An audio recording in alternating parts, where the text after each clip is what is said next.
Hollywood, monsters are spawned from simple ingredients, like dental acrylic, foam latex, and oil-based clay. Today, a new star is brought to life by the imagination and ingenuity of special effects artists and technicians. It'll snarl, it'll blink, it'll basically act.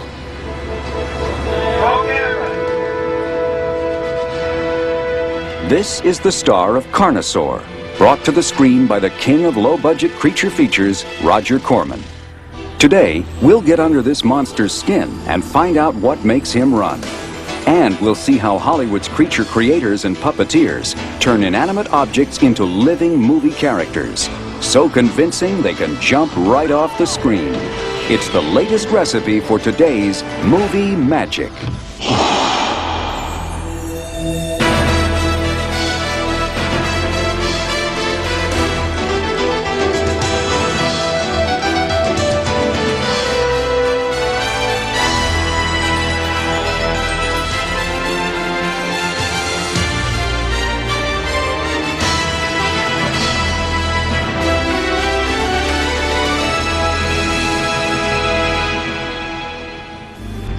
Human species is a disaster. Gotta be stopped. Carnosaur is the story of an obsessed genetic scientist, played by Diane Ladd, who experiments with T-Rex DNA, and of course ends up with a monster who wreaks havoc on everyone around.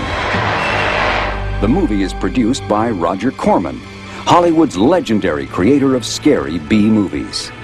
For decades, his low-budget monsters have provided the thrills and chills movie audiences seek. Now you will do as I say. Yes, Master. You will go out and find me some food. Yes, I do enjoy making creature features. The first film I ever made was a picture called Monster from the Ocean Floor, and the latest is Carnosaur. I think a creature feature is enjoyed by people all over the world. I work to a great extent on certain Freudian theories I studied back in Psychology 1A many years ago. And I think the concept of the monster, whether it be a dinosaur, a dragon, an alien from out of space, really touches on something in the universal unconscious. Somewhere in the back of our minds, from children, we knew there was a monster hiding under the bed. Our mothers and fathers may have said it wasn't there, but we knew it was there. In addition to his own incredible cast of creatures, Corman helped launch the careers of such top directors as James Cameron, who went on to create Aliens and The Terminator, and Joe Dante, who directed Gremlins. For the Carnosaur creatures, Corman turned to a former head of his makeup effects department. This is all going to come off, so we need a serration right around here, a nice big wrinkle that cuts all the way through that. John Carl Buechler worked on such low-budget Corman features as Forbidden World, The Sorceress, and Deathstalker. He went on to create creatures for numerous other horror films. There's really few things that are more satisfying than evolving a creature, like from the toenails up. You figure out what it should look like, how it should walk, how it should roll its eyes, how it should breathe. All these things are taken into consideration when you're creating a character for the screen. At his shop, Magical Media Industries, John has assembled the kind of diverse effects crew needed to bring a mechanical creature to life. Artists, sculptors, electricians, painters, mechanics. He has also brought in a paleontologist to work with his artists on the design of the movie's dinosaurs, especially the Tyrannosaurus Rex that has the starring role. Based on these illustrations, models are sculpted from Roma plastilina, a malleable oil-based clay. Photographs will be taken of it. I will take it to Roger Corman first thing in the morning, and he will approve and or give notes for changes. Designing a believable dinosaur is one thing. Building it with a range of movement, especially on a limited budget, is a much greater challenge. From the approved design, John and his team will first begin work on a miniature animatronic version of the T-Rex. We're also creating a full-scale Tyrannosaurus Rex, which has a pretty good range of movement, at least from the torso up. John and his crew have just 10 weeks, an incredibly short amount of time, to build both the miniature and full-scale Carnosaurs. They will spend the first 7 weeks on the more articulate miniature version. The first step is to create molds made from a hard-setting gypsum cement called Ultracal 30. Often you design a mold in various pieces. You don't want the model to lock inside a mold. Castings of the dinosaur's skin made from foam latex will emerge from these molds. Additionally, silicone molds are used to cast teeth and gum areas, which are mixed from dental acrylic and the compound from which dentures are crafted. And, well, let's take a look. We have our white teeth. Take a look. Plastic understructures, which give the creature its basic shape and to which the mechanics will be attached, are also cast. You'll get up at the shoulder point. You'll get rotation at the shoulder point. The elbow will move up and down, and the wrist will rotate thusly. So basically, when all cables are moving together, we get a nice range of movement. Right. And John Crawford is Carnosaur's chief mechanical engineer. He will combine cable and radio-controlled mechanisms to create an interior system of pivots and pulleys, which will articulate the creature. And then the head action is controlled by 4 cables that run inside of the neck right here. They attach here, here, and the bottom. So when you pull on those cables, they draw the head either to the side or up or down.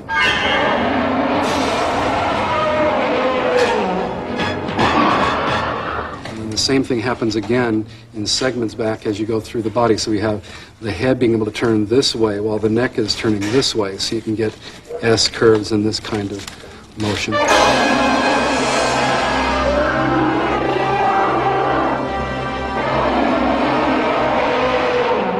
6 tiny servos, motor mechanisms operated by radio control, are placed inside Carnosaur's head to provide facial movements. We have an eye blink, and we have a brow that goes up and down. The lips curl in the front, and they curl on the sides as well. But John Buechler's goal is to create much more than a complex mechanical creature. I prefer to think of the creatures that I create as characters. They're personalities, they have attitude, they have an agenda, and they don't just slobber and growl.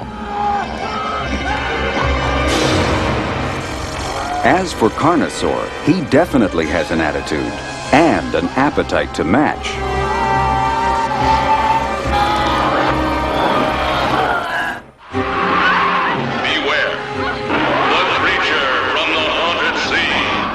While Roger Corman has mastered the art of creature creation on a low budget, special effects wizards have been building big-budget mechanical monsters since the beginning of film. As early as 1907, Edwin S. Porter commissioned this bird of prey for The Eagle's Nest. Created by set builder and artist Richard Murphy, the demonic eagle manipulated by piano wire fought actor D.W. Griffith on a studio cliff.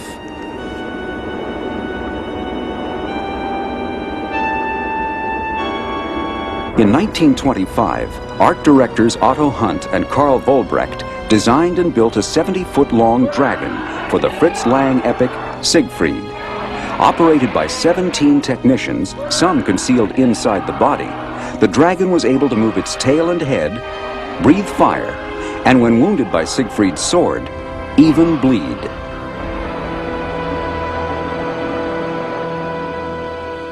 (1954) was a big year for big creatures. Them were giant mechanical ants, so effective that Ralph Ayers and his special effects team were nominated for an Academy Award. These creatures are extremely dangerous. They have already killed a number of persons. Stay in your homes, I repeat. Stay in your homes. Ayers lost the Oscar to 20,000 Leagues Under the Sea, thanks in part to one of the biggest screen creatures ever made. Robert Matty, longtime head of Disney's mechanical effects department, designed and built the 2-ton squid.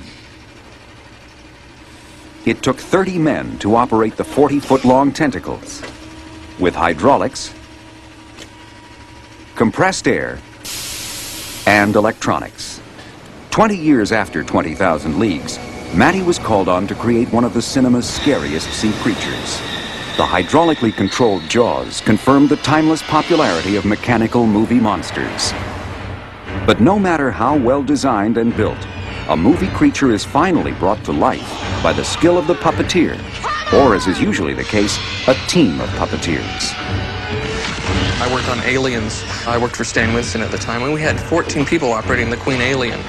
And I said, there's got to be a better way to integrate all this stuff so that fewer people are doing it. Rather than just being the eyes or just being the mouth, just being the ears or something, it is a much more holistic feel for a performer to have as much control over the puppet as possible. Rick Lazzarini is a creature creator and puppeteer. He flew Tinkerbell in Hook, created detailed, articulated puppets of the three witches in Hocus Pocus, and a facially controlled spirit for Ghostbusters 2. His largest creature was an 8-foot-tall buffalo for Radio Flyer. This thing weighed a ton, and so we had to carry it around on a huge camera crane or be able to pick it up from there and put it onto another rolling base to move it around the stage and make it appear that it was walking. With that kind of mass, you have to look past electronics and servo systems and look to hydraulic systems to move the bulk of its neck and its head. At his company, The Character Shop, Rick has developed some of the most advanced puppeteering technology in the world. I've got a pretty flexible face and I can move my eyebrows independently. I've got my right brow operating the lower brows and the left brow operating the uppers. Rick developed a type of telemetry suit he calls the Waldo. What I'm doing is sending electrical signals with potentiometers down the cable to a large box that is full of what we call Ziff cards. It was created by Stuart Ziff, who was a special effects designer. And this card is a little wonder card. It has controls here for gain, offset, and A and B limits. What that means is we can adjust the sensitivity of it so that just a very small movement of the sensor on my face produces a large output of movement in a servo.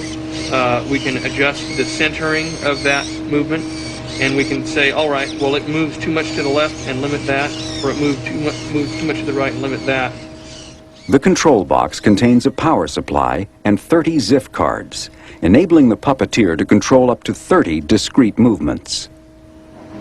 So starting from the bottom up, I've got a lip in-out. I've got a jaw. We've got an upper lip movement. And in addition, my smile movements are actuating these little croissant things. Rick also uses radio-controlled PCM transmitters, which send out up to 9 digital signals. I've got blink movements, I've got left, right, up, down movements for the lower eyes, and then I've got side-to-side movements for the upper eyes. The key to, or the philosophy behind all the Waldo mechanisms that I do, or anytime I do a control mechanism, is to try to make it very analogous to what the puppeteer is doing, so that way the puppeteer can perform.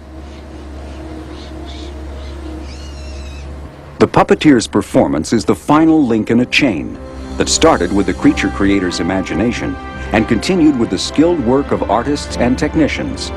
The collaboration of the entire effects team brings the inanimate to life and movie magic to the screen.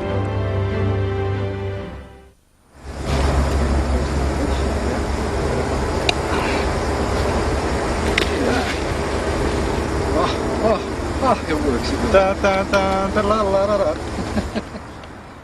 The Carnosaur effects team has been working for 7 weeks with one goal in mind: to create the most believable monster they can within the limitations of their small budget and time constraints.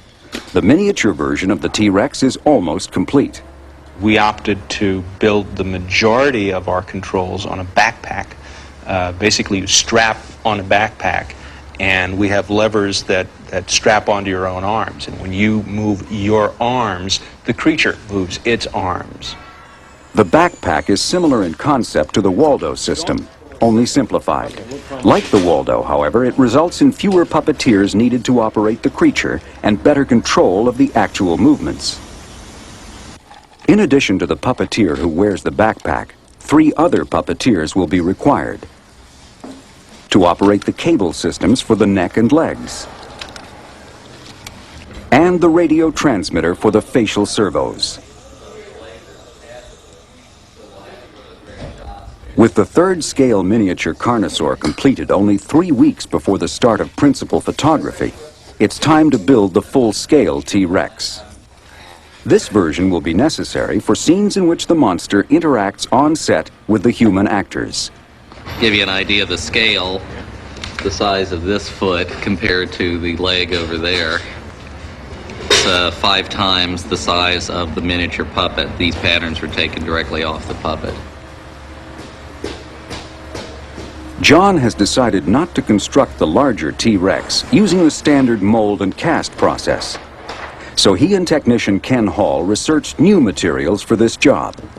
They found what they were looking for in L200, a very light polyurethane foam used in the aerospace industry. Sheets of L200, which handles like a flexible foam core, are being glued together to form the entire T-Rex understructure. The skin is crafted from urethane foam sheets and seared with hot tools to create scale patterns. I think it looks authentic, it looks very similar to the miniature, and it does move, and it's lightweight enough to manage. The whole thing, don't just turn it. Under the light of an appropriately full moon, the full-scale Carnosaur arrives on location. When assembled, he stands 16 feet tall and measures 25 feet from head to tail. The mechanics for the full-scale creature are very simple. They're pneumatically operated. Sort of like your screen door, how that opens and closes and pushes in and out. It's a very simple process, and all you really need is compressed air to make something move. Since we created a very lightweight dinosaur, we could manipulate it and give it, full articulation with a few lightweight instruments like the pneumatic systems. If we created it with standard procedures, sculpted and molded and casted, it would weigh close to 2.5 tons. The final creature that I delivered weighed 450 pounds. Shots of both the full-scale and miniature creatures will be used in the movie's finale, in which the hero, Doc, played by Raphael Subarge, fights the monster with a skip loader. In order to do that, we had to create a miniature version of Doc, the skip loader, and the Tyrannosaur that could fight. But in order to put Doc into the scenes with the Tyrannosaur and to give ourselves a very good sense of scope and geography, we created the full-size Tyrannosaur to interact. Camera speed. Round marker A and D. Action! John Crawford and an assistant operate the valve-controlled pneumatics, providing Carnosaur's head and upper torso movements. Unfortunately, there is no textbook to give you a recipe on how to make dinosaurs fight on a low-budget movie and not make it look that low budget. You have to pull out all the tricks and all your imagination to try to create the illusion of what the script indicates. A big part of that illusion is shooting in miniature, having the more articulated small version of Carnosaur do most of the fighting. This scene, for example, begins with the miniature, cuts to a shot of the full size in order to establish relationship with the actor, and then switches back to the miniature.